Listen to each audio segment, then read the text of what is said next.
মাধবপুরে আরকে মসফ্লাই কোম্পানির শ্রমিকদের বেতন ও বোনাসের দাবিতে মহাসড়ক অবরোধ।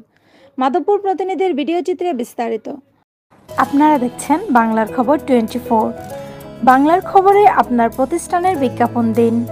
আপনার প্রতিষ্ঠানের কথা পৌঁছে যাক বাংলার ঘরে ঘরে। হবিগঞ্জের মাধবপুর উপজেলার মুক্তিযোদ্ধা চত্বরে সোমবার সকালে আরকে মসফ্লাই কোম্পানির শতাধিক শ্রমিক বেতন ও কুরবানির ঈদ বোনাসের দাবিতে ঢাকা সিলেট মহাসড়ক অবরোধ করেন। দীর্ঘদিন ধরে বেতন বৃদ্ধি না হওয়া এবং ঈদ বোনাস না পাওয়ার অভিযোগে শ্রমিকরা ক্ষোভ প্রকাশ করেন।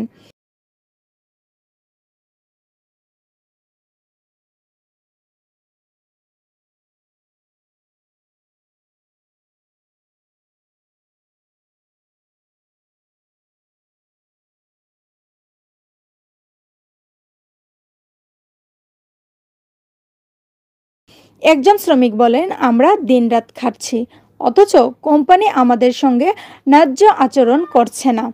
ঈদ সামনে, ঘরে পরিবার আছে, বোনাস তো দূরের কথা, এখনো ঠিকঠাক বেতনও পাই নাই। 2 ঘন্টা ব্যাপী এ অবরোধে মহাসড়কে দীর্ঘ যানজট সৃষ্টি হয়। যাত্রীরা চরম ভোগান্তিতে পড়েন।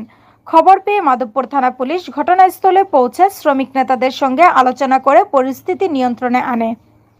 মাধবপুর থানার officer in charge OC Abdullah Al Mamun জানান, এখন পরিস্থিতি স্বাভাবিক।